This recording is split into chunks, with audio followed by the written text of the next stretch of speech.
यार आज तो सही में इंट्रो में बोलने के लिए भी वर्ड समझ में नहीं आ रहा है कि बोलूं क्या स्मैकडाउन के लिए। रॉक और जॉन सीना दोनों शो पर हैं आमने सामने एक ही फ्रेम में, और ये 2023 है। Okay, hello chatters, my name is Rohit and you are watching wrestle chatter. तो इस वीडियो में गाइस हम लोग बात करने वाले हैं आज ये स्मैकडाउन के एपिसोड के बारे में। एनर्जी आपको कुछ आज बहुत ही डिफरेंट फील हो जाएगी इस वीडियो में। सबसे पहले जो स्मैकडाउन की स्टार्टिंग है वो करते हैं पैट मैकेफे। पैट मैकेफे बहुत टाइम के बाद शो पर आ रहे थे और वो बताते हैं कि वो अपना शो कर रहे थे, उसके बाद स्मैकडाउन ज्यादा दूर नहीं था तो इसलिए वो यहीं पर आ गए क्योंकि ये बेस्ट शो है, ये बेस्ट क्राउड है, ये ग्रेटेस्ट शो है। इसके बाद ऐसे जब वो बोलते हैं तो ऑस्टिन थ्योरी का थीम सॉन्ग प्ले होता है। ऑस्टिन थ्योरी का थीम सॉन्ग प्ले होता है तो वो रिंग में आके बोलते हैं ये स्मैकडाउन नहीं है, ये ऑस्टिन थ्योरी लाइव है। और पैट मैकेफे फिर ऑस्टिन थ्योरी से कहते हैं भाई तेरी सबसे बड़ी प्रॉब्लम यही है, तो हमेशा डिसरिस्पेक्टफुल रहता है लोगों के लिए। एंड देन यहां पर वो एक ऐसी लाइन बोलते हैं जो कि सबको ट्रिगर कर देती है कुछ सोचने के लिए, और वो थी कि this is not your show, this is people show. और जब ऐसी बात उन्होंने बोली तो वो कहते हैं क्या तुम्हें इसका मतलब समझ में आया? इससे पहले कि क्राउड गेस कर रहा होता है, शायद सोच रहा होता है, तभी थीम सॉन्ग प्ले होता है ड्वेन द रॉक जॉनसन का। और रॉक वो नाम है जिसके हम रूमर स्पेकुलेशन करते रहते हैं, इस वाले शो में आएंगे, उस वाले शो में आएंगे। आज बिना किसी स्पॉइलर के, बिना कोई चीज पता चले, सीधा वो स्मैकडाउन के शो पर आ धम के। और जब उनका थीम सॉन्ग प्ले हुआ उस पर जो क्राउड का रिएक्शन आता है वो नेक्स्ट लेवल था। बताने की जरूरत नहीं है मुझे कि कैसे बहुत तगड़ा रिएक्शन होगा क्राउड का। कमेंट्री टेबल से कोई कुछ वर्ड नहीं बोल रहा, लिटरली पूरा वहां से साइलेंस है, सिर्फ क्राउड का रिएक्शन और रॉक के फेशियल एक्सप्रेशन हमको दिख रहे हैं जब रॉक का जो थीम सॉन्ग है वो प्ले हो रहा है। पूरे 3-4 मिनट की आराम से रॉक ने एंट्री मारे, रिंग साइड पर उनका एक छोटा सा फैन बैठा होता है, उसके साथ उन्होंने सेल्फी खिंचवाई। क्राउड एकदम से हॉट हो गया था बहुत ज्यादा, रॉकी के चैंट लग रहे थे। जो एटमॉस्फेयर है, मैं तो सोच रहा हूं कि जो वहां पे बैठे होंगे वो कैसा फील कर रहे होंगे उस समय कि आज वो एक रैंडमली शो पर आए हैं जहां पर एक्सपेक्ट कर रहे हैं कि जॉन सीना शो पर होंगे, जॉन सीना के साथ साथ उनको शो पर रॉक भी मिल गए। अब रॉक रिंग में आते हैं तो उसके बाद ऑस्टिन थ्योरी उनसे सीधा पहले पूछने लगे तुम्हें पता है कि तुम किसकी रिंग में हो? जैसे ही वो कुछ अपना सेंटेंस कंप्लीट कर रहे होते हैं, रॉक बोलते हैं शट योर बिच एस सन। और जैसा उन्होंने ये बोला, क्राउड की तरफ से फिर से जो पॉप था, जो रिएक्शन था, वो आना बिल्कुल बनता था। उसके बाद रॉक कहते हैं तुम्हें पता नहीं है कि how it works. And then Rock अपना वही वाला जो फेमस कैच फ्रेज है बोलते हैं finally the Rock has come back to Denver. और उस पर जो रिएक्शन था क्राउड को फिर से था। रॉक एक सेंटेंस बोले और क्राउड का वहां से चिल्लाना, वो सुन के, वो देख के बहुत मजा आ रहा था। लिटरली यकीन नहीं होता कि स्मैकडाउन पे आज रॉक इस समय है जो कि क्राउड के सामने बात कर रहे हैं। ऑस्टिन थ्योरी इसके बाद बोलते हैं कि फाइनली जो सारे इग्नोरेंट लोग हैं ये तुम्हें देख रहे हैं और ये आखिरी बात तुमको देखेंगे। और क्योंकि आपको पता है स्टोन कोल्ड स्टीव ऑस्टिन और रॉक की जो राइवलरी है पास में बहुत तगड़ी चली थी, और क्योंकि दोनों के नामों में जो ऑस्टिन वर्ड है वो कॉमन है, तो बोलते हैं ऑस्टिन थ्योरी कि आज तुम असली वाले ऑस्टिन को देख रहे हो। रॉक फिर से अपना एक तगड़ा वाला फेमस वाला कैच फ्रेज उठाते हैं द रॉक सेज, और जैसे ही वो बोल रहे होते हैं तो खुद ही रॉक के कैच फ्रेज से किल करने की कोशिश करी ऑस्टिन थ्योरी ने। वो बोलते हैं it doesn't matter what rock says. और जैसे उन्होंने ये बात बोली, क्राउड की तरफ से गंदी वाली बू भी उनको मिलती है। उसके बाद रॉक बोलते हैं कि कौन चाहेगा कि जिब्रानी एस को वो इस समय धो दें, तबाह कर दें, और अगर तुम ऐसा देखना चाहते हो तो गिव मी अ हेल या। तो उसके बाद हेल या करके भी वो बोलते हैं। तो मतलब पूरा पुरानी वाली पूरी चीजों को यहाँ पर रिक्रिएट करने की कोशिश की गई थी। रॉक और स्टीव ऑस्टिन जो इतने तगड़े राइवल थे, आज ऐसी बातें सुन के रॉक के मुंह से, क्योंकि अब तो काफी साल हो चुके हैं इस चीज को, अब दोबारा लड़ने में नहीं वाले, तो वो चीज देख के बहुत अच्छा लग रहा था। उसके बाद जो बुरी तरीके से रोस्ट मारा रॉक ने, वो बोलते हैं क्या तुम ऑस्टिन थ्योरी हो? बोलते हैं हाँ मैं ऑस्टिन थ्योरी हूं। फिर वो बोलते हैं क्या तुम ए टाउन से बिलोंग करते हो? हाँ भाई मैं ए टाउन से बिलोंग करता हूं। तो बोलते हैं यू आर अ होल, ऐसा करके उन्होंने बोला। इस पर क्राउड का फिर से रिएक्शन आना शुरू होता है। और इसके बाद रॉक ने जो चैंट लगवाए हैं ऑस्टिन थ्योरी के लिए, वो उनके अपने जिंदगी की आखिरी सांसों तक याद रहेंगे, क्योंकि एक तरफ वो बोलते हैं यू आर बोलना है और उधर से बोलना है एन एस होल। तो लेफ्ट वाली साइड बोल रही होती है यू आर और उधर वाली साइड बोल रही होती है एन एस होल। ऐसा करके उन बाद में उसको फ्लिप भी करवाया। ऑस्टिन थ्योरी बोलते हैं चुप हो जाओ, शांत हो जाओ, मेरे कान फट रहे हैं। रॉक बोलते हैं कि उनको गूज बम्स आ रहे हैं। एंड देन फाइनली रॉक कहते हैं मेरे पास एक थ्योरी है और तू ऑस्टिन थ्योरी होगा, लेकिन मेरी भी एक थ्योरी है कि 3 सेकंड्स में तेरे ऊपर जो है हमला हो जाएगा। ऑस्टिन थ्योरी उल्टा रॉक के ऊपर अटैक कर देते हैं, लेकिन उसके बाद रॉक ने काउंटर किया एंड वही फेमस उनका मूव पीपल्स एल्बो उनकी तरफ से आता है। क्राउड के रिएक्शन अगेन उस पर बहुत अच्छे थे, इतने से मन नहीं भरा रॉक का। उन्होंने बोला पैट मैकेफे जरा तू भी आके हाथ साफ कर दे, और पैट मैकेफे ने भी पीपल्स एल्बो लगाया और बुरी तरीके से डिस्ट्रॉय कर दिया ऑस्टिन थ्योरी को। लेकिन ये देख के मुझे बहुत अच्छा लगा कि ऑस्टिन थ्योरी को ये वाला मूवमेंट मिला। मतलब भरी देख के ऐसा लग रहा होगा आपको कि यार ऑस्टिन थ्योरी की तो बैंड बजवा दी, क्या उनके कैरेक्टर के साथ कर दे, लेकिन इसका कोई भी मतलब नहीं है। अगर तुम रॉक के साथ रिंग शेयर कर रहे हो तो मतलब कि तुमने कुछ अचीव किया है डब्ल्यूडब्ल्यू में, तभी जाके डब्ल्यूडब्ल्यू तुमको उस लेवल पर, स्टैंडर्ड पर पर देख रही है कि रॉक अगर एक शो पर आए हैं तो तुमको उनके साथ सेगमेंट करने का मौका मिल रहा है। तो ओपनिंग में पूरे इस सेगमेंट ने शो की टोन सेट कर दी थी, और मैं तो बोलूंगा कि अगर आपको किसी को डब्ल्यूडब्ल्यूई से इंट्रोड्यूस करना तो आज का स्मैकडाउन का शो उसको जरा दिखा देना। इसके बाद गाइस शो पर फिन बैलर और एजे स्टाइल्स का मैच था, और ये मैच में शुरुआत में जो एजे स्टाइल्स थे वो बड़े एंगर में थे क्योंकि उनके जो प्रॉब्लम्स है जजमेंट डे के साथ उसकी वजह से टॉप रोप पे होते हैं फिन बैलर, और वहां से उसको कैसे उन्होंने काउंटर करके कन्वर्ट करके स्टाइल्स क्लैश में लगाने की कोशिश करी, लेकिन रिंग साइड पर जो पूरी जजमेंट है उन्होंने बहुत परेशान किया हुआ था।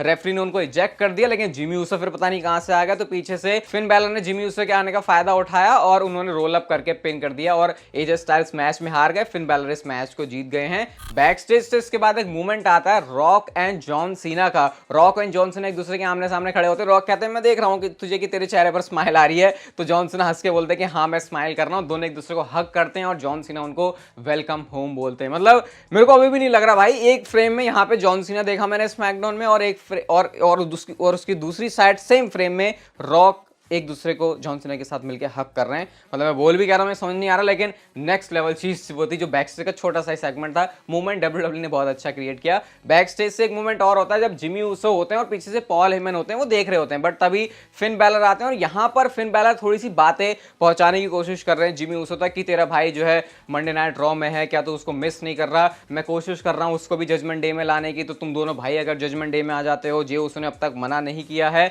और वो बोलते हैं हमारी जजमेंट डे की सबसे खास बात ये है कि यहां पर कोई लीडर नहीं है, और यहां पर कोई लीडर नहीं है मतलब कि यहां पर रोमन रेंस नहीं है, तो तुझे कोई भी प्रॉब्लम नहीं होने वाली यहां पे। तो ये बड़ा इंटरेस्टिंग एंगल चल रहा है जो भी है जजमेंट डे और ये पूरी ऊसोज या फिर ब्लड लाइन का। इसके बाद गए शो पर होती है एलडब्ल्यूओ यहां पे आके रे मिस्टीरियो भी रिंग में होते हैं, और वो बताते हैं कि उनके कैसे करियर का सबसे बुरा टाइम चल रहा था, लेकिन उसके बाद एलडब्ल्यूओ उनकी फैमिली से वो मिले एंड देन उन्होंने बताया कि वो क्या मायने रखते हैं एक्चुअल में डब्ल्यूडब्ल्यू के रिंग में। उसके बाद आज वो जो है चैंपियन भी बने हैं। इसके बाद सैंटोस एस्कोबार उनको मैच के लिए चैलेंज कर देते हैं कि मेरा ड्रीम था तेरे से हमेशा मैच लड़ना। रे मिस्टीरियो पहले ऐसे एक्ट करते हैं कि उनको बुरा लगा, लेकिन एक्चुअल में उनके चैलेंज को एक्सेप्ट कर लेते हैं। इसके बाद थीम सॉन्ग प्ले होता है बॉबी लैशली का और स्ट्रीट प्रॉफिट्स, बॉबी लैशली, ये तीनों के तीनों लोग जो है आते हैं। एलडब्ल्यू ने चैलेंज कर दिया। इसके बाद टैग टीम मैच होता है, बहुत आसानी से स्ट्रीट प्रॉफिट्स इस मैच को जीत गई, लेकिन मैच खत्म होने के बाद बॉबी लैशली इंस्ट्रक्ट करते हैं भाई और बजाओ इनको, जिसके बाद रे मिस्टीरियो सैंटोस एस्कोबार भी आते हैं, लेकिन उन्होंने ये पूरी बॉबी लैशली के ग्रुप ने ही उनको जो मिलकर बजा दिया। हालांकि रे मिस्टीरियो बॉबी लैशली ने एक दूसरे से एक्सचेंजेस नहीं किए, तो बॉबी लैशली बता रहे हैं कि भाई उनको गोल्ड चाहिए, वो चैंपियनशिप्स के लिए आ रहे हैं, और आई थिंक ये स्टेटमेंट देके उन्होंने इस चीज को क्लियर भी कर दिया बहुत ज्यादा जो उन्होंने आज स्मैकडाउन के शो पर किया। इसके बाद गाइस शो पर होता है एलन नाइट और मिस का मैच। ये मैच की शुरुआत में जो कहानी थी वो 50-50 थी, यानी कि एलन नाइट की मैच पे उतनी ग्रिप थी जितनी मिस की थी। और आज मैंने एक चीज बड़ी नोटिस करी कि एलन नाइट के जो मूव्स है ना वो काफी ज्यादा ओल्ड स्कूल टाइप हैं, लाइक जो बिल्कुल कोर रेसलिंग होती है वैसे वाले हैं, जैसे कि रशियन लेग स्वीप वो लगाते हैं, नेक ब्रेकर वो लगाते हैं, लेग स्टॉम्प्स जो लगाते हैं, and obviously blood force trauma जब पड़ता है किसी सुपरस्टार को तो फिर वो उठता नहीं, उठ ही जाता है। और एलन नाइट ने इस मैच में पिनफॉल के सहारे से मिस को हरा दिया और आई थिंक इस राइवलरी को हमेशा के लिए एंड कर दिया। इसके बाद प्रोमो सेगमेंट भी आता है एलन नाइट का। ब्रॉक है शो पर, ऑलरेडी इतना प्रोमो गजब काट के जा चुके हैं, तो जरा एलन नाइट को भी तो अपना जौहर दिखाने दो। वो बताते हैं कि फर्क नहीं पड़ता, वो रे मिस्टीरियो है, उसके पास यूएस चैंपियनशिप है, वो गुंथर है, वो सेथ है, इवन वो रोमन रेंस भी है। जब मैं बोलता हूं कि मैं चैंपियनशिप के लिए आ रहा हूं तो मैं लिटरली उसको मीन करता हूं, कोई कैच फ्रेज नहीं है। और उसके बाद LA नाइट ये करके जो क्राउड ने उनको रिएक्शन दिया वो हमेशा ही अच्छा लगता है, कभी भी पुराना नहीं हो सकता। इसके बाद गाइज शो पर हमको बैक स्टेज से सोलो सिकोवा दिखते हैं, जो कि रोमन रेंस का नाम लेने पर जो कि एलन नाइट के मुंह से निकलता है उस पर गुस्सा होता है, लेकिन पॉल हेमन कहते हैं रुक जा भाई, ठंडा हो जा, शांत हो जा, ये जजमेंट डे वाला जो बिजनेस है, जो ये सब चल रहा है जिम्मी जे, शायद ये हमारे लिए ज्यादा यहाँ पे इंपॉर्टेंट करता है, और अभी रोमन रेंस की तरफ से कोई ऑर्डर नहीं आया है तो फिर हम इसके बारे में कुछ कर नहीं सकते। सोलो सिकोवा कहते हैं मुझे ऑलरेडी पता है मुझे क्या करना है और उस चीज को मैं आज फिनिश करूंगा।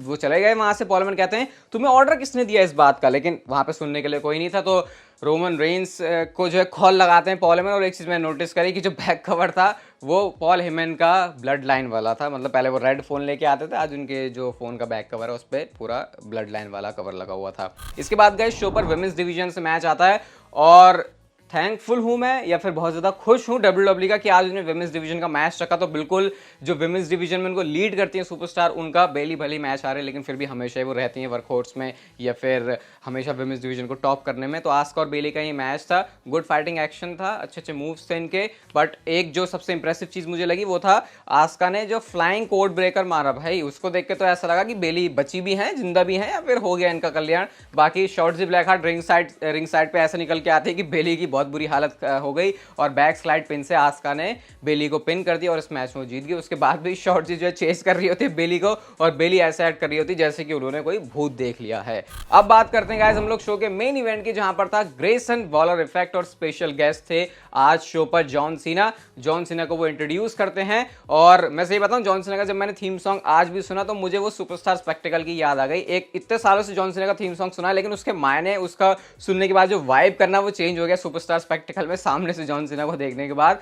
इसके बाद क्या होता है, सीना के चैंट लग रहे थे और ग्रेसन वॉलर बैठते हैं, साथ में जॉन सीना बैठते हैं। जॉन सीना को एडवाइस देना चाहते हैं ग्रेसन वॉलर कि तुझे पता नहीं है होस्ट कैसे होना होता है, तू मेरे से सीख, क्योंकि पे बैक में तूने बहुत गंदा मैस किया है, तू रेसलिंग रिंग में वापस तो आया लेकिन रेफरी बनने के लिए, ये बात जॉन सीना तुम भी जानते हो कि अब तुम इन रिंग कंपेटिटर नहीं हो सकते।